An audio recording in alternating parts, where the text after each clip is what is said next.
Wow, this one is a treat. Oh my goodness, you guys are going to love this. We talk about mindset around fasting. Do you know there's such thing as a Catholic fasting, a Catholic spiritual fasting coach? And she's on the call today, and she is, if you've ever been somebody that has resisted fasting, or you find yourself kind of doing a lot of dieting and wavering even with that, like we got a solution here, and it's going to blow your mind. It's amazing. I'm ready to jump into this program. Yeah. I wish it was for more men. Goodness gracious. We struggle with fasting and dieting too. Yeah. Ladies, come Yeah. on. Yeah. So guys, stick around. This is a treat. This is a delight. This is our friend, Beth, The Catholic fasting coach. All right, see you in there.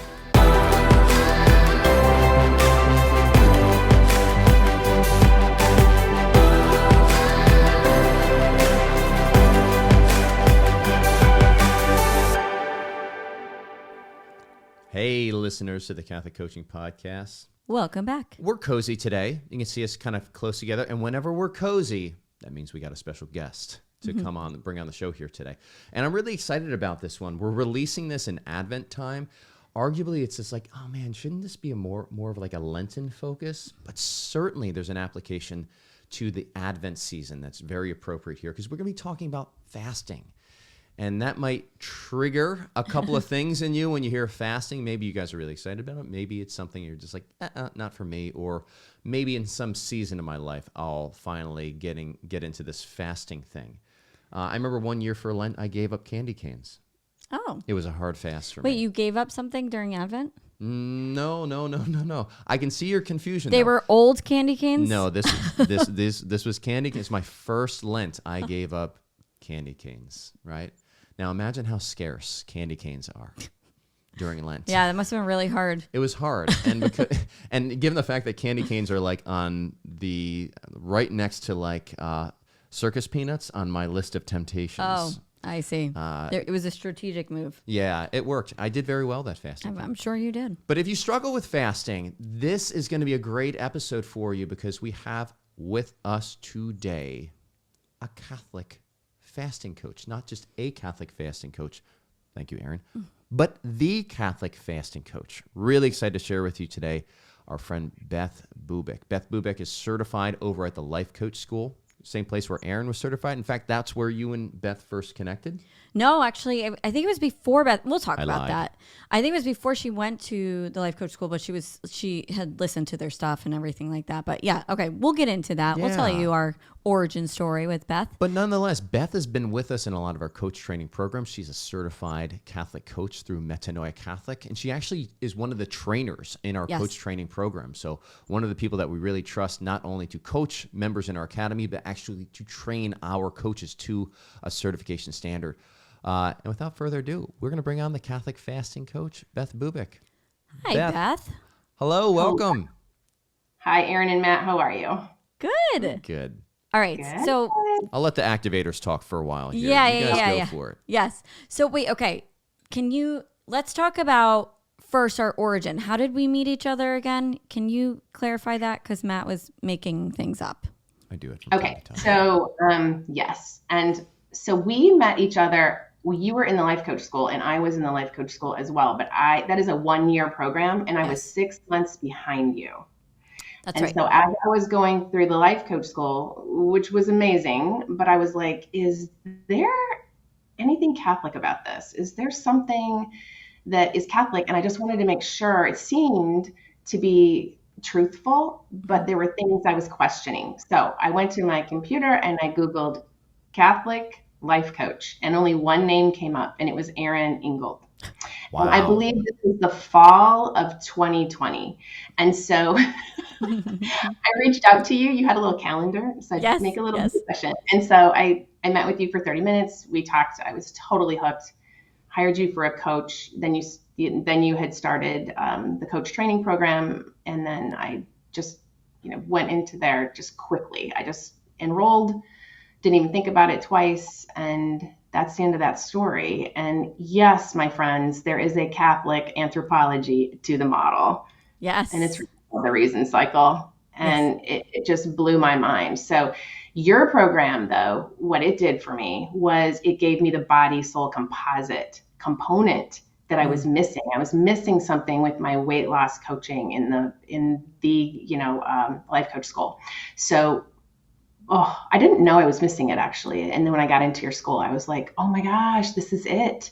This is how we spiritually fast, body and soul. This is how we do it. Ooh. So, and you know what? You were very, yes. And Beth, you were a unique case. I still remember that conversation. I remember exactly where I was. I was in our room downstairs in New York. I still remember it, but like you were kind of an anomaly because you knew what you wanted to, you knew what your niche was even before, or like while you were in training. Most people kind of go back and forth and vacillate, but you knew you're like, I want to teach people how to fast. I was like, that is so cool.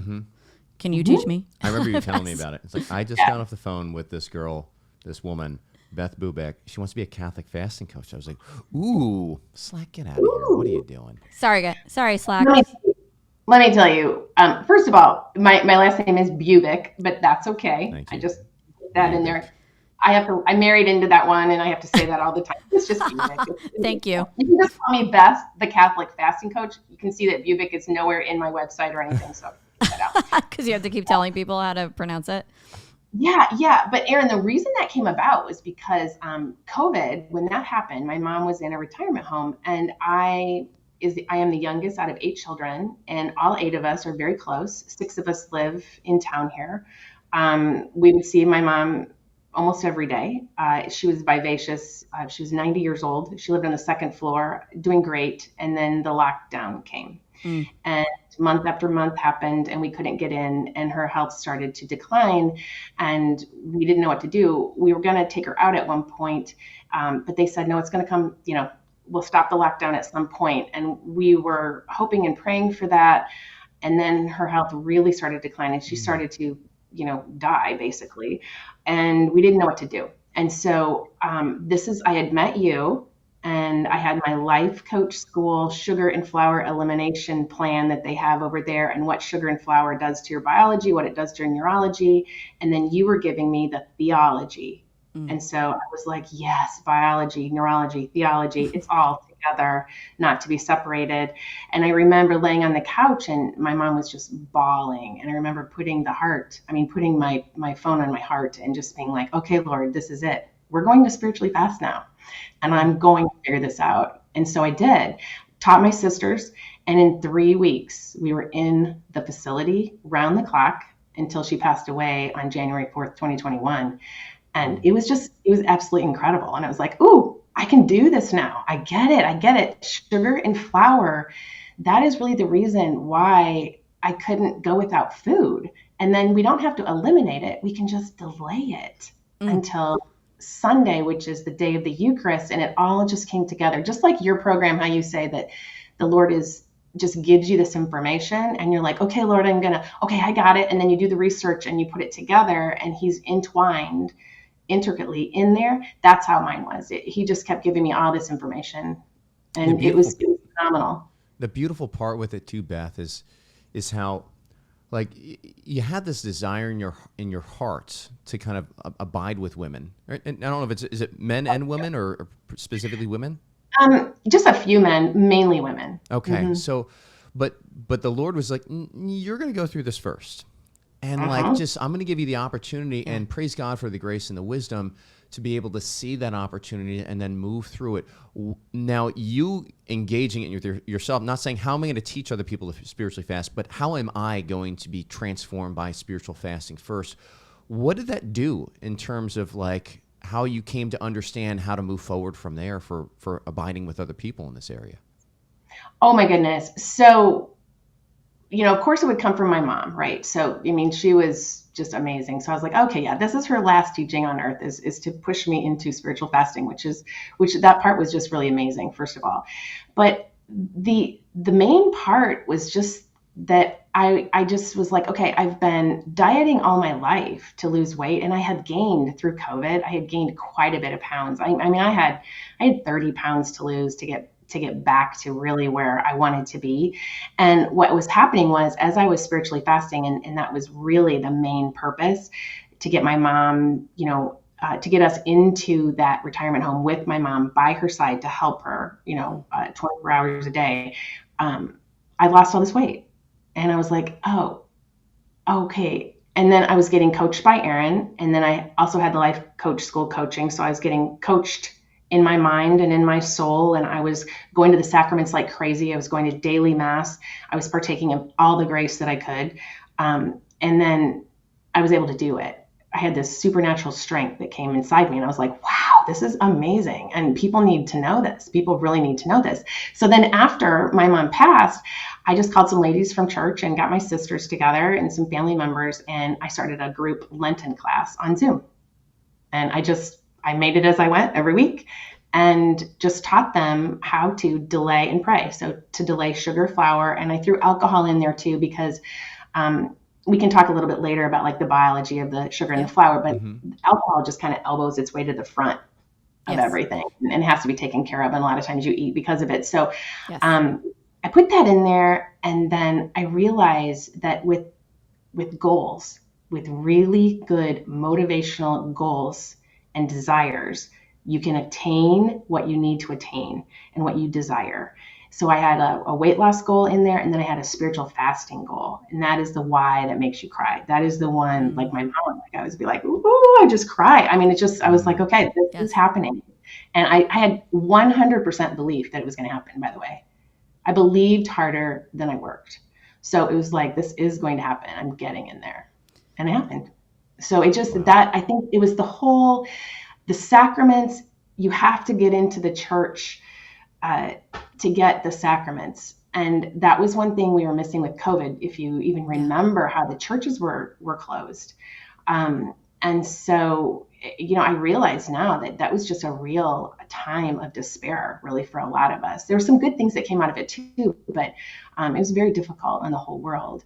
And so I went into Lent with this passion to really, my goal was to get 1 million Catholics back into the Catholic Church through spiritual fasting. And Erin, you'll laugh. The reason why I did 1 million is because in the life coach school, everybody talks about making $1 million. I'm going to make $1 million.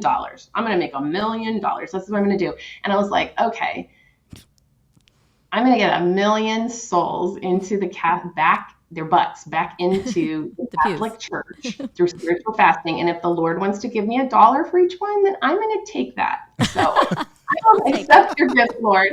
I will not reject it. I will not reject it. Yeah. Okay. So this is so interesting because I can really relate to your story about my mom too. I had such resistance to fasting. I don't know, blame my sanguine temperament, blame whatever. I the same as you, Beth, where it's like a lifetime of dieting. And I'm like, what is the difference? And really, do you know how many times I've just been like, I need to reach out to Beth? Like, honestly, and I just haven't. And I take ownership of that. I still need to reach out to you so you can teach me your ways.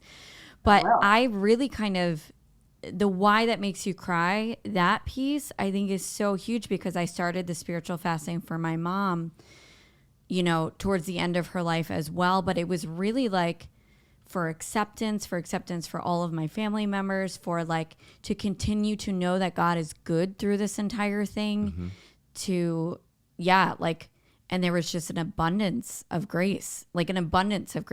And there was weight loss. Now, a lot of people might blame that on stress, and because there was a lot of stress going on with losing your mother, right? With losing your mother, but you were going through it very clean. I think, like as an observer of this, it was inspiring to see the way that you went through that challenging time in your life. But I think it's kind of because you're like in such a powerless place, and I want you to speak to this. You're in such a powerless place. Fasting does kind of, it's like, okay, how can I choose to respond to this? How can I choose to be a vessel of grace for this situation, right? Because I keep going back to, everyone's like, why can't we cast out these demons? And Jesus is like, this kind of demon can only be cast out by prayer and fasting. Mm-hmm. I'm like, oh, okay. So that's powerful. That up level thing. So like, yeah, I think it's, sorry, I'm just talking like I'm just like rambling right now. So what do you think about that? I love it. It's not, we think we're powerless. Yeah. but we have so much power that we just don't know. And that is what spiritual fasting is about.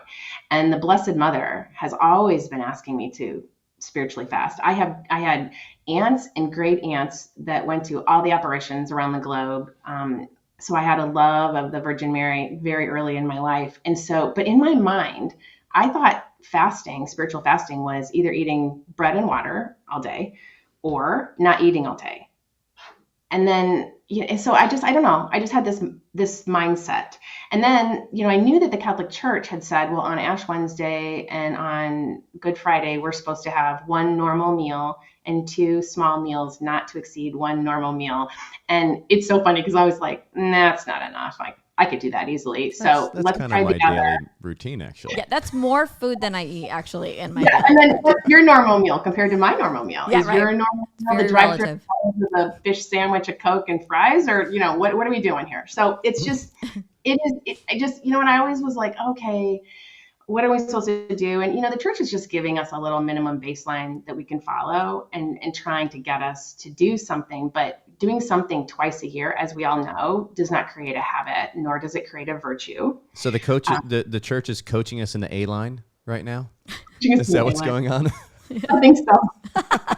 Yes, I think so. So when you bring in the spiritual aspect to your food, and when you actually orient your hunger toward goodness, then what happens is it becomes very powerful. And that's when the demons can be cast out. Mm-hmm. And the way to do that is to not be desperately hungry when you are fasting. And that's what sugar and flour do to you. They make you desperately hungry. Some people, my clients, the people who are overweight, or they may have some kind of problem like SIBO or something, and they're given a protocol by their doctor, and it's very stringent, and they can't follow it. Like they need some Catholic mind management. Mm-hmm. So I help with all of that. But mostly it's losing weight and wanting to know how to lose it while spiritually fasting, how to combine that body and soul together to do it. And so that's where the power is. And so people are drawn in with the weight loss, but they're also drawn in by the spirituality and the power of that. And what happens when you put those two together. And so it really is that grace, those using the powers of the soul and using the thought model from the life coach school. But that's a great start. But then literally blowing that up into the reason cycle, which you taught me through Beyond the Basics and your coaching school, to discern, to seek, to bring God into every single thing. What do you want from me, Lord? And so he's always going to answer the desires of our heart. He's either going to answer it with what we want, or he's going to give us something better. And so that's why you have to hold those desires with loose hands so that he gets to decide. So St. Chrysologus always says, prayer knocks, fasting obtains, and mercy receives. And it's that last part, mercy receives. Can you receive? Can you receive whatever he has for you when you fast? Oh my gosh, I love it. All right, I have 2 questions, and I have to ask them before I actually forget them. You talk about like kind of waiting, delaying, right? I would love for you to talk a little bit about that. And another thing is there's a lot of, there's like some asceticism programs popping up in the church. Exodus 90 yeah. is one that comes to mind. Yeah. But they don't, I love them. I think they're great. I think they're a great first step, but they don't involve the mindset piece. They don't go deeper. So it's kind of like what you were saying before, coaching in the A line. For anybody who is a new listener here, that means we're telling people to change their actions, but not necessarily getting to the root of it, which is their thoughts about it. Can you speak a little bit about both of those? Yes. So delay, first of all, our minds are kind of funny. If we talk restriction and what we cannot have, and that I'm never drinking again, if we tell our brain that, then it just wants to rebel. And it automatically just is like, okay, that's good for like a day. But that restriction ends up in the emotion of deprivation. Yep. And then the deprivation ends up in these actions of, overeating or over drinking or going off your plan or your protocol. And then we start the cycle all over again. And that also ends up in low self-esteem and low confidence. And then you're like, I failed again. Look what I did. And that's all about restriction. That's dieting. Yeah. So, but the delay, the art of the delay, which is ancient, the church has been asking us to fast, since the time of Jesus. He fasted for 40 days, but our church is only asking us to fast 2 days a year, as well as abstaining from meat on all Fridays, not only of Lent, but of all Fridays throughout the year. And, it's mind management. It's like, okay, what do I need to think in order to get this done? First of all, I need to think it's very important. Second of all, I have to have an emotion of courage and commitment and diligence and discipline. How do I muster that up? I muster that up with my thoughts. So how do I get the right thoughts? How do I get the right mind management? Well, I got to coach either myself through it or get a coach to listen to what I am thinking right now, because we are sort of like fish in a fishbowl. We just keep swimming around. We can't really see our environment or what we're thinking or what we're doing. And we think we know what we're thinking, but we don't. What's water? So yeah. What? I'm not in water. I've never heard of this thing. So water. Yeah, what? It is. It's just interesting. And so that the delay part is just, I can have it on Sundays. That is the day of the Eucharist. I need to rest in body and soul. I can rest from my protocol. I can eat a small amount of sugar or flour or alcohol on Saturday night after Mass or Sundays, same during Lent. And that gives our mind a little bit of like, okay, I can delay. Like I can do that. Evidence that I can delay in other things. I can delay in sugar and flour as well. And that actually leaves you more healthy, because what you're doing is you're fat adapting during the week. Even if you're not intermittent fasting, you're leaving sugar, flour, and alcohol behind during the week. And then you're sugar burning a little bit on Sunday. You're not binging, you're feasting, but feasting isn't binging. I teach that in my course. And then Monday you go back to fat adaptation. And so that makes you metabolically flexible and able to spiritually fast on a dime.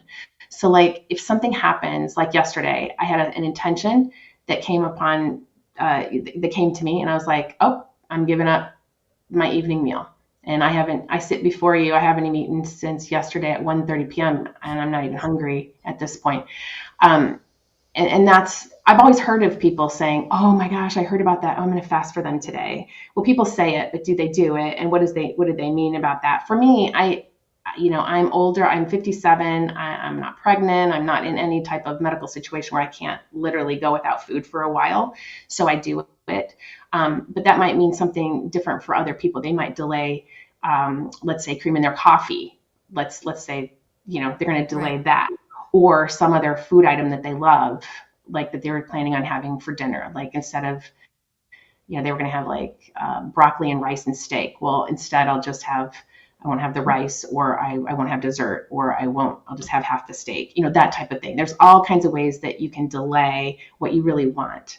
And it's a lot easier than saying, I'm never going to have that, or I can't have that, or that type of restriction kind of attitude. And it really helps. Yeah, I can relate to that. And I think delaying is a great progressive move, right? Like, so it's like, you could start very small. You don't have to delay till Sunday. Maybe you could just be like, I'm just going to delay for 5 minutes and find out. Because this really helped me when I was trying to just put space between me and my reactive eating, right? Like my impulse. Yes. Yeah. And I was just kind of like, I'm going to set a timer for 5 minutes and I'm just going to find out what I'm thinking right now.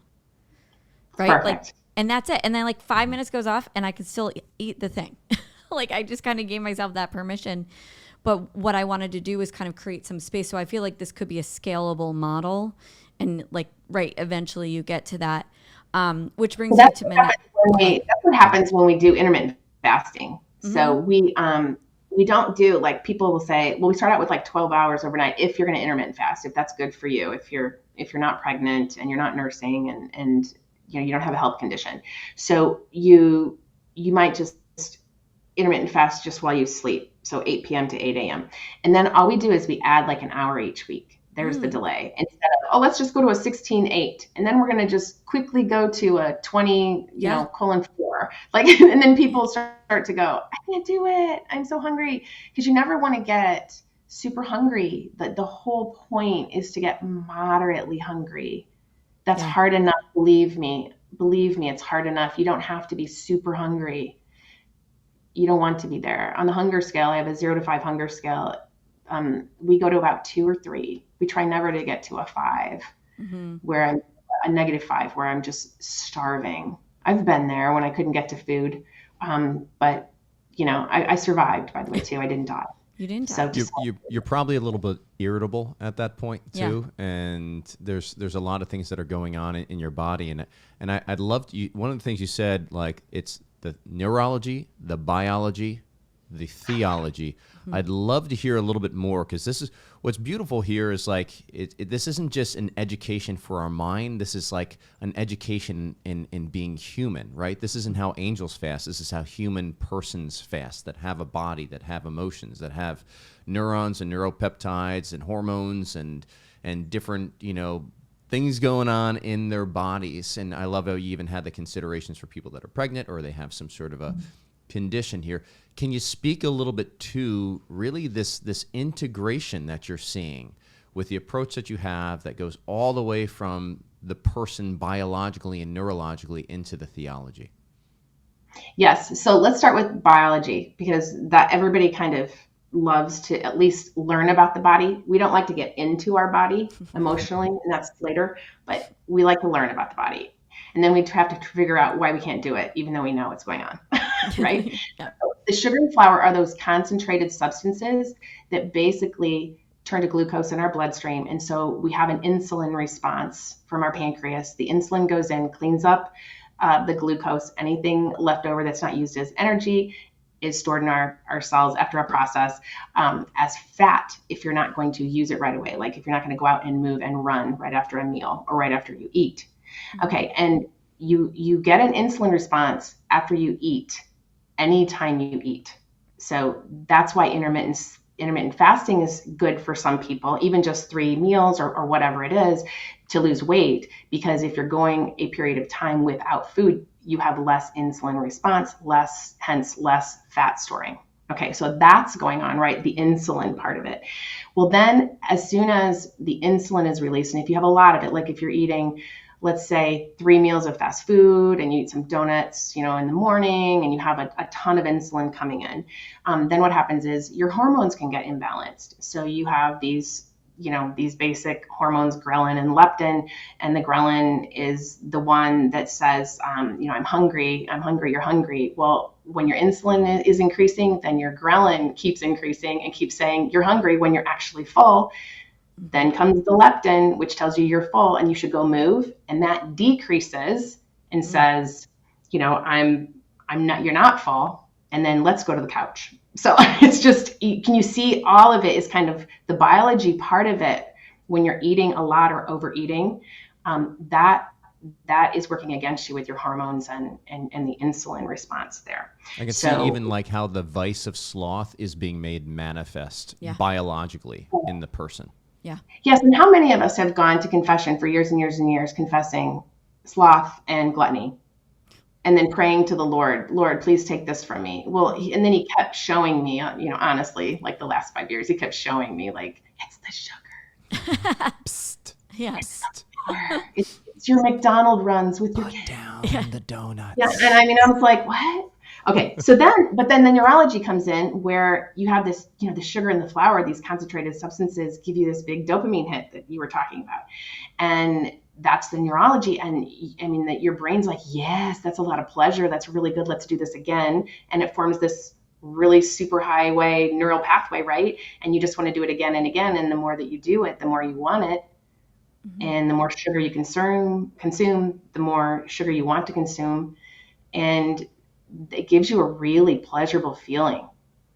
So that you just, your brain says, let's keep doing this, even though your body may be growing larger and you understand, wait, something is not right here. It's giving me a real quick, short hit, but this isn't great for my long term. So it's like this false pleasure versus happiness, true happiness. Mm.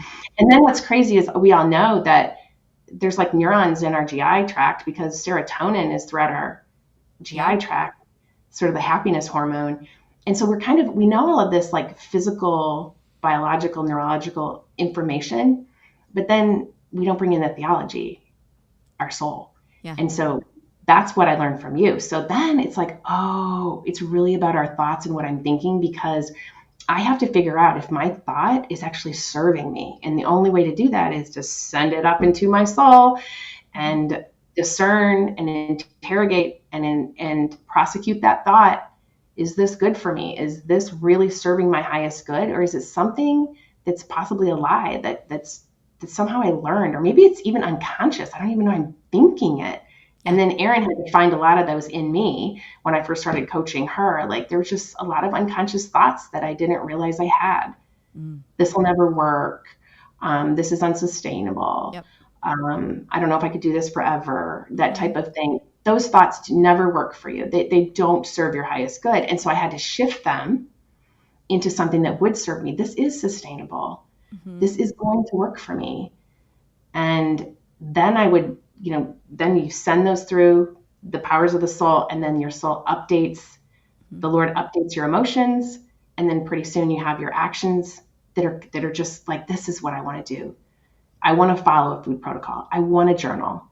I want to pray. I want to go to daily mass. I want to go to weekly adoration. I want to go to these church activities. I'm going to go to the Stations of the Cross every single Friday night during Lent. And then all of a sudden, your actions really start showing up. So it's your thoughts first, then your emotions, then your actions. And it all has to do with grace. I love that you said that too, when you're talking about the powers of the soul, specifically the intellect and the will. So, right, like we think our intellect is what we think, and that informs our will, but we actually feel things in our will. We feel inclined to do things with our will.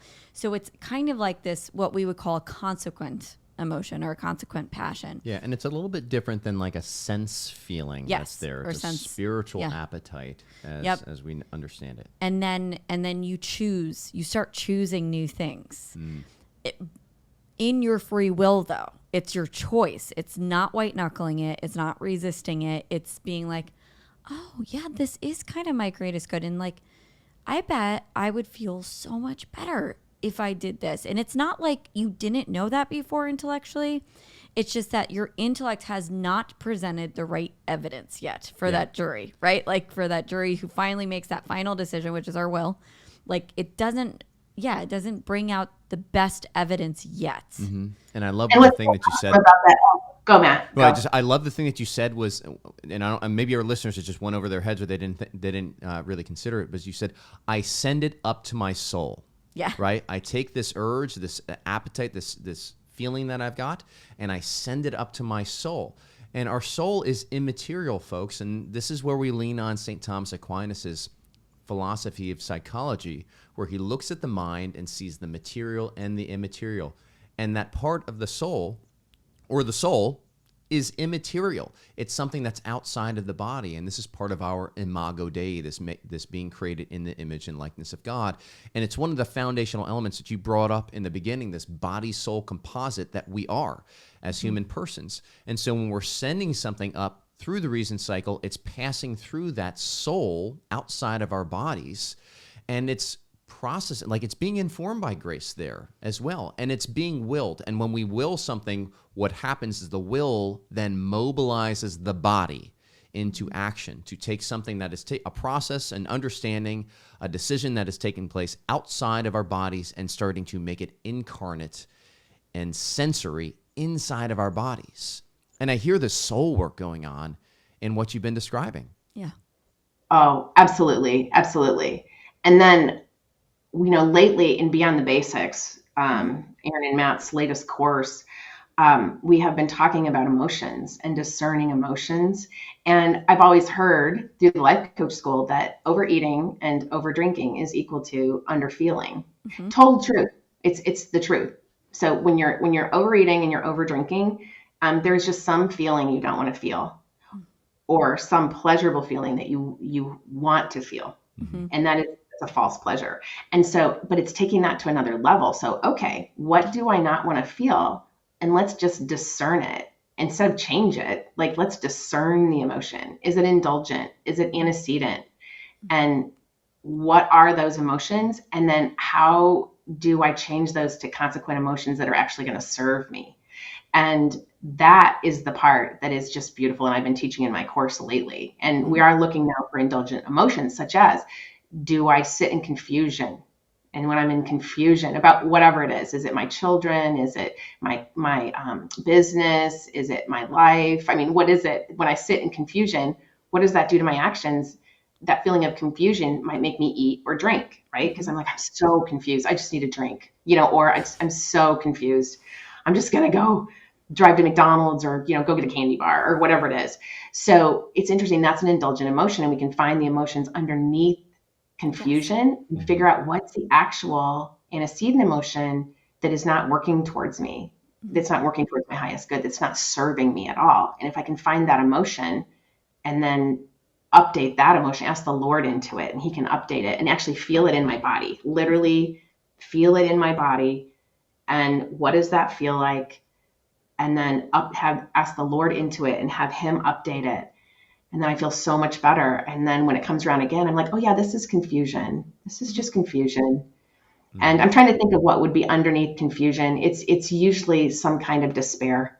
Mm-hmm. It's usually some kind of or even like there's a sadness, like kind of the difference between our approach and kind of the secular approach is like, okay, you feel sad, and you don't want to feel sad, and so let's think a thought that gets you into kind of an emotion other than sadness, right? Because the sadness is what you're trying to avoid, and then on top of it, it's inclining you to do these buffering activities, these overeating, whatever it is, so that you can fix the sadness. But where we approach it, we say, okay, well, maybe sadness is actually right where the Lord wants you to be. And he's not asking you to leave that room. That's the exact room that he's knocking on the door to enter into. Mm-hmm. Let's invite the Lord into that emotion, because that emotion of sadness actually might be very appropriate. It might be very integrated to the circumstances. For example, we talk about parents whose kids are in apostasy. They're away from the church and they feel sad.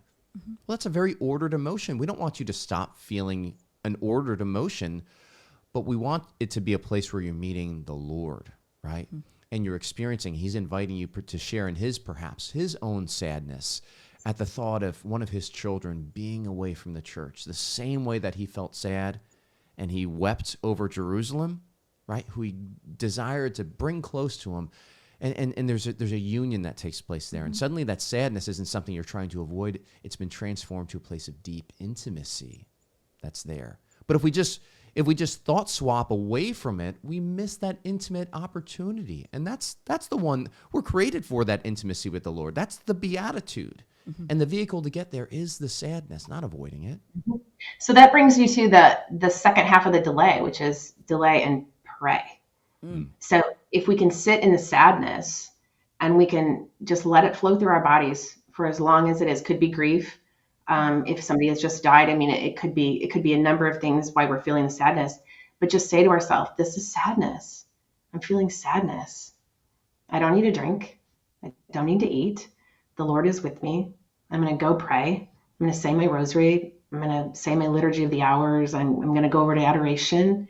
This is sadness. I can feel sadness, and just let it flow through you. Let it flow through you and pray and pray. And that's why it's delay and pray. At first in the program, we forget to pray, but it'll come. It's a trajectory. I call it the trajectory of the saint. I mean, it literally is a curve. It's an upward curve, and you just can't get there. Just like you said, Erin, it's like it takes time. Mm-hmm. At first, it's just awareness. Oh my gosh, this is sadness, and then you go eat, mm-hmm. and you're like, oh, wait a minute, I see what I just did there. Oh, I decided not to feel that, and I didn't even bring the Lord into it. Okay, so next time I'll do that. And so it's like this, it is a trajectory. It's just like, okay, where is this leading me? Mm-hmm. And we can all, that's what I learned through your program.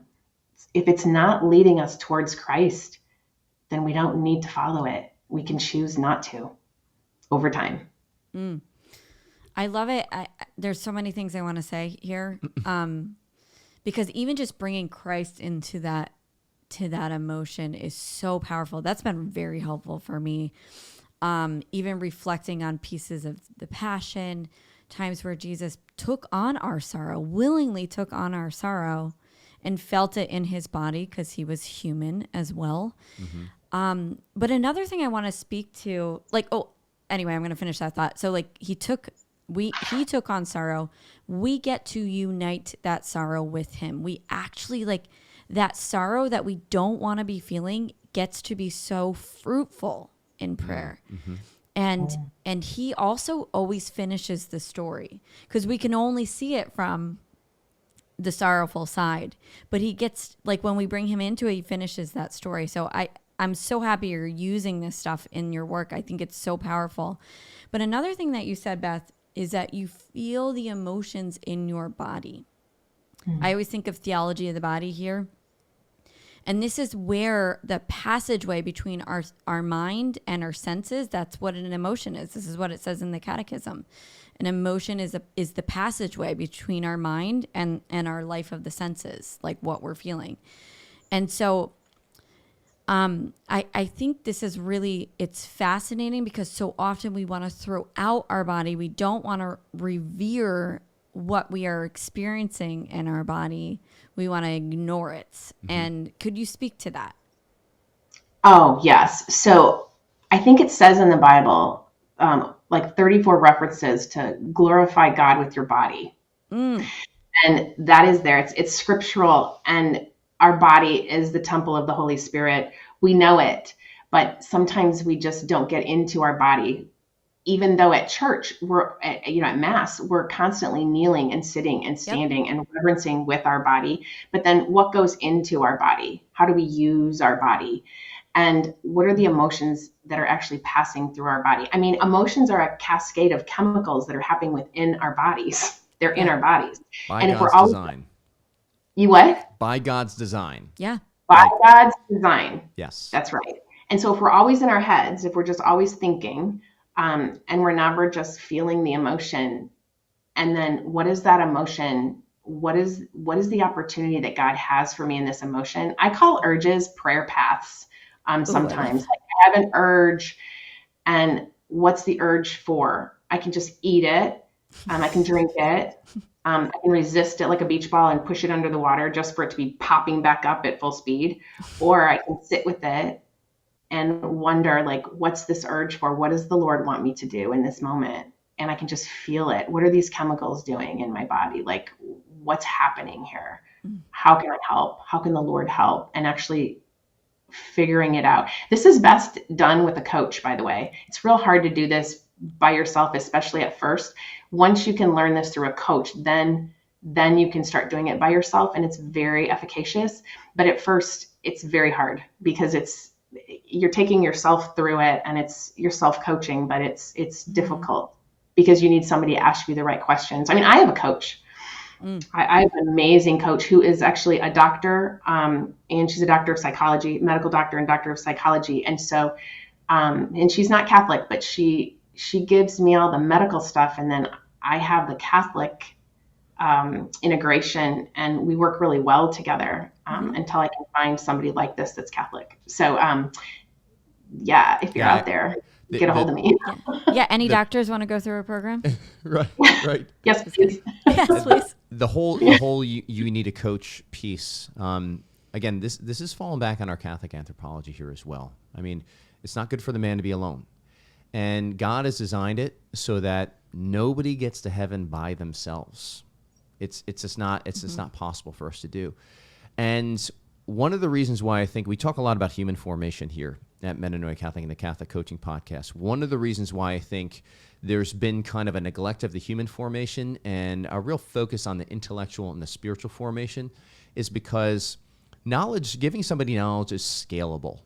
Right, I can put together a program, a new kind of instructional thing for RCIA or catechism class or something like that, and I can just put it or a YouTube video, and people can just watch it and they can passively take it in. That's taking place a lot of the time with this intellectual formation, somewhat a little bit here in the spiritual formation, though you're really relying on a spiritual director there as well, which is another kind of type of coach relationship, but distinct nonetheless. The human formation, though, is not scalable. It's not. It happens person to person, because what you described there, Beth, is a person going through your program, and at some point there is an invitation to reflect on what's going on. And when you don't have eyes to see, you don't really have trained eyes to see what a coach can see, you can just miss it or dismiss it, or you judge it to be something that's bad and I'm not going to look this way. But what a coach does is they're able to look at the same thing that you're looking at and perhaps offer some insights or perspective that allows you to see it a little bit differently, create some space for it in your life, and actually approach it in a much more integrated way. Mm-hmm. It's very difficult to do that when you're just looking at it by yourself and you're not necessarily sure how to properly understand your own experience right now.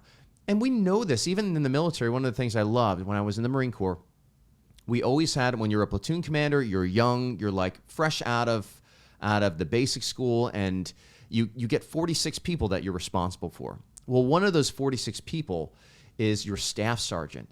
And this staff sergeant has been around the block. They've been there for 8 to 10 years, and they've got that experience. And they intentionally pair you up with somebody that has the experience to mentor you. Even if they're not in the same rank, they're there. And I would just be relying on my staff sergeant so often when I was just kind of like, I don't really understand how to apply this scenario here. And there's something naturally in our minds that when we don't understand, I remember looking at this even with my PTSD studies. When our prefrontal cortex, which is seeking to understand, is either shut down through some sort of fight or flight concept or can't really understand it, grasp, because it doesn't have the tools, one of the things our minds naturally do is we look for a guide. We look for somebody that can provide that type of instruction or help us to navigate our way through it. Folks, this is the Catholic anthropology. This is what it means to be human. And if we think we're going to do it by ourselves, we're denying our own humanity here. Yeah. Yeah. Well, and also this is all based on CBT. Your program is based on cognitive behavior therapy. Mm-hmm. And I mean, how many months have I been with you? I mean, has it been over a year? And then a year with the life coach school. This is, that's why we're certified, is because mm-hmm. you're giving us all of this amazing information plus the theology. And I thought about this the other day. What would I ever do without Father Ripperger? Like, I listened to my you introduced me to the whole Catholic world that I didn't even know was out there. I mean, one Google ages ago, and you have taught me so much. Yeah. No, isn't that so interesting? I mean, like, I've been taught too. Like, it's not, mm-hmm. I can't even take credit for it. Even like CBT. So we have cognitive behavioral therapy, which is kind of not therapy, cognitive behavioral coaching, I guess, which is kind of underlining everything. But then also, the Catholic Church has been speaking about this for 2,000 years. Oh, would you look at that? One thing I wanted to ask, I want to bring this question back, because I think what's fascinating about this is the asceticism approach in the church. There is kind of a groundswell. There's a growing leaning towards like, let's try these asceticism programs like Exodus 90, which is basically practicing fasting. But one thing I want to say before I ask you, Beth, my question, what I have found very interesting, a saint that we love to quote at Metanoia Catholic is Saint Mark the Ascetic. Nobody's ever really heard of him, but if you actually Google saints quotes about thoughts, he shows up a lot. He's there with Saint Ignatius of Loyola. He's there with but he shows up throughout the whole thing. Mm-hmm. So here he is. He's an ascetic. That is what he's known for. He's Saint Mark the Ascetic. He's, fasting and really doing a lot of work that you're teaching your people to do. But all of his quotes are about mindset. All of them are about thoughts.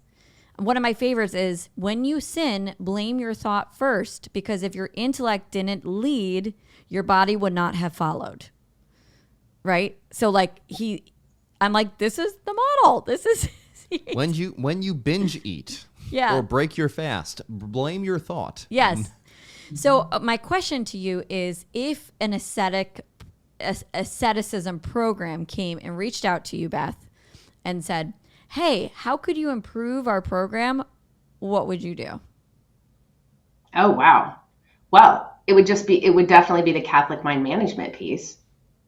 And to be honest, I haven't done Exodus 90. It's a men's program. Yeah. I know what it is.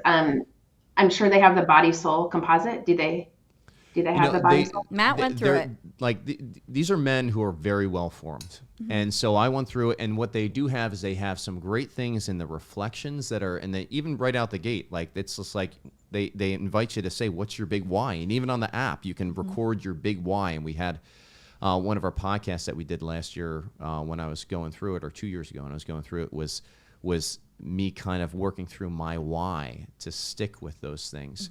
And so I think they have it along the ways, but where I think it could be lacking is you get into these small groups of people that don't necessarily have that skill set of reflecting on their own experience.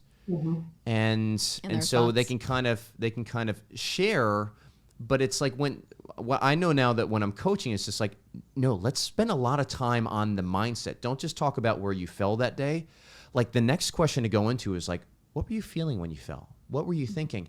That type of education, or that type of reflection that I think led by, somebody that's trained in what we do could really next level that program, I think. Yeah, absolutely. And the thing is, okay, so like my program, you do not need to be well-formed. You can be. I have a nun in my program. Yay. Yeah. That's so cool. She's amazing. And I'm building an advisory board. I have a priest so far, and working on, some businessmen and things like that. So being very picky about that. But, this whole body soul composite piece of it, plus the mind management and the coaching, because coaching is not sharing, just like you said. It is not getting in a group and just, because I do have group experiences, but I am the coach, and I'm leading each one individually through some type of a thought that is impeding them from spiritually fasting and keeping them stuck. And we coach on that thought. And it's in the beginning, they just want to hold on to the thought. They feel like it is serving them, and they don't know that they can choose it. And so towards the end of the 12 weeks, or towards actually the middle, they're realizing, oh my gosh, I do not have to choose this thought. I can choose a different thought. And then if I choose a different thought, that's going to elicit a different emotion, which is going to help me to spiritually fast and not eat when I don't want to. I can follow my food protocol. I can journal every day. I can read my scripture. I can go to the sacraments. I can follow my eat, fast, feast schedule. And I can do this for life. And it's really the coaching. The coaching is the key piece, plus the sacraments. So I tell everyone, you really, if you want to be successful in this program, you have to have one daily mass, 1 hour of adoration per week, and monthly confession. That's minimum baseline, or else it's not going to work for you. And then show up for coaching, because we have to take responsibility for our thoughts. Our thoughts end up in our results. And the other part is so beautiful, is we can be co-redeemers with Christ in saving souls. So if you're going to lose weight out there, save souls while you're doing it.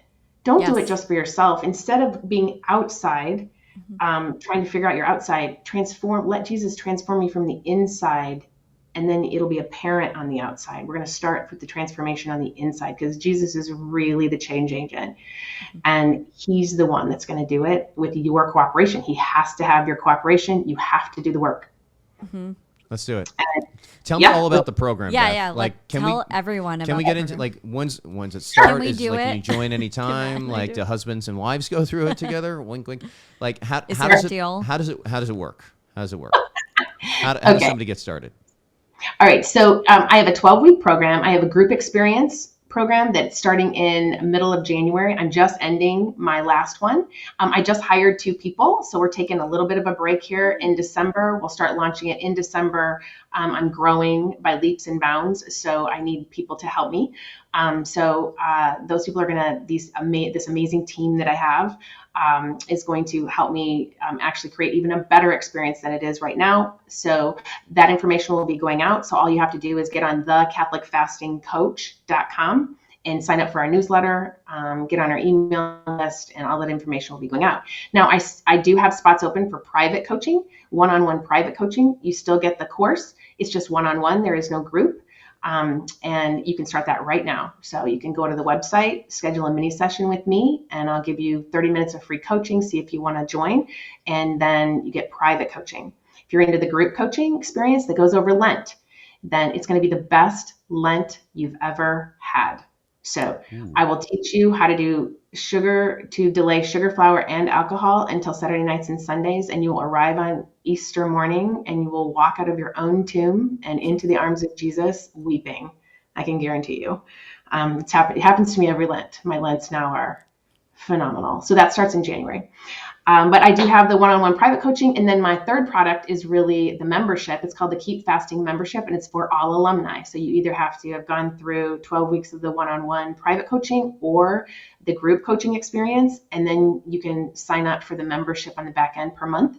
And that keeps you fasting forever. And then there's a private community over there, a Facebook group that you can talk to other people and get a lot of information. We have book clubs in there right now. We're going over the book, the Mystical City of God. A lot of prior classes that I've had are over there into the membership, and we're beefing that up. So a lot going on. I also started a podcast, so you'll be able to find that. It's called Delay and Pray, and that'll be on any platform that carries podcasts. And yeah, that's it. I mean, a lot of tools, just a lot of thought work and coaching. And I am the only coach right now, so you'll get me. So just to let you know that in the group experience. But yeah, and I have a book coming out in 2023 and a lot happening in the spiritual fasting world. Dang, girl, you Beth's are busy. number one Clifton strength is activator. Can you tell? Activator. And she's a high achiever there as well. So a whole lot of energy. And my goodness, it's been interesting. Even when we were doing some coaching, back in January this year, so much of this was kind of in its infancy, and hearing it come to fruition about 11 months later it's just so exciting. Like, glory to God. This is something that he wants, and he's making the space for it. Beth, when it comes time and you're looking for more coaches, I know a place that can give you more Catholic fasting coaches, that can give you some well-trained, well-formed coaches. That's on my agenda. They will be coming from Metanoia Catholic, and I wouldn't be here without the two of you. I mean, absolutely not. It is the only reason I got in, that I understand spiritual fasting, is because I got coached in Metanoia Catholic. And I urge everyone, if you have some kind of inclination to be a Catholic coach, sign up now. It's worth every penny. I paid that off a long time ago. So, I mean, it's beautiful. It's a beautiful mission. It's definitely sustainable, and it's profitable, and it's helpful. I'm helping so many people. I just saw one of my clients heard me on a podcast with Daniel Bean, and she said, I was driving, and she's like, you just spoke to my heart. You just spoke to my heart. I knew I needed this. And I was like, oh my gosh, that's just crazy. What a dream. She signed up. It's, people are ready. People are ready. The Blessed Mother is calling us to fast. Yes. Our world, the body is so important right now. People don't understand how important our body is, and we're just degrading it in every way out there in our nation and in our world. So, we need to look at it as precious, and we need to learn to spiritually fast. This Lent, I'm doing the bread and water. That's what I'm working towards on Wednesdays and Fridays. It's like an ocean. It's just spiritual fasting. You just look out there. There's no end to it. The waves just keep coming back at you, and it just gets more beautiful every time. And it's just so deep. So thank you guys for bringing me into this. Praise and the Lord. Yeah. Thank you, Beth. Got to get you connected with Father Leo. Have you connected with Father Leo Panalingong? I haven't. Grace Before Meals. He's the one that has his own cooking show. Oh, I wanted to. And I are going to do a cooking channel. Yes, I want to meet him. That's the other thing that, of course, you guys are going to be rivals here in a moment. No, rivals. Really. Rival cooking shows. Keep your enemies closer. Just kidding. Yeah, no, that'd be there's so many ways to grow. There's no end with God in it. There's no end with it. Infinity. That is what he is, right? Beautiful. To infinity and beyond. Thanks, Buzz. Yes. Beth, I'm like so happy you came on. Like, I was so fed by this conversation. I learned a ton. Pun intended. Yes. I just fed. Yes. I was spiritually fed by this conversation. And if anybody has a desire, if you were listening to Beth, and you reach out, don't wait any longer. TheCatholicFastingCoach.com. TheCatholicFastingCoach.com. Yes. It'll be in the show notes. And she will still be one of our drill instructors. So if you go through our certification program, you'll get to meet Beth and you'll be taught by her. Yeah. It's going to be awesome. And you will want to be coached by her. And you will want to be coached by her. Because you are a commander coach, right, Beth? Commander. Yeah. Commander yep. coach. If you want results, I'm your woman. Yes. If you want to play around, probably not. Yeah. Yeah. You might cry if you don't want results. You might just cry leaving and never come back. That's okay. Yeah. Baseball's not for like quitters. Matt. Yes. Yeah. I'm militant over here. I love it. I love it. Fantastic. Sometimes we need it. So, but Beth, thank you so much for coming. Everyone, reach out to Beth. She's amazing. TheCatholicFastingCoach.com. Yes. All right. You guys are great. Thank love you. you so much. Thank Blessings. you for Love you too, Beth. growing. Okay. It's been awesome. All Love right. you. See you, folks. Okay. Bye. Hey, thanks for sticking with us in the Catholic Coaching Podcast. If you like what you heard, Please like and subscribe, and we'll see you again.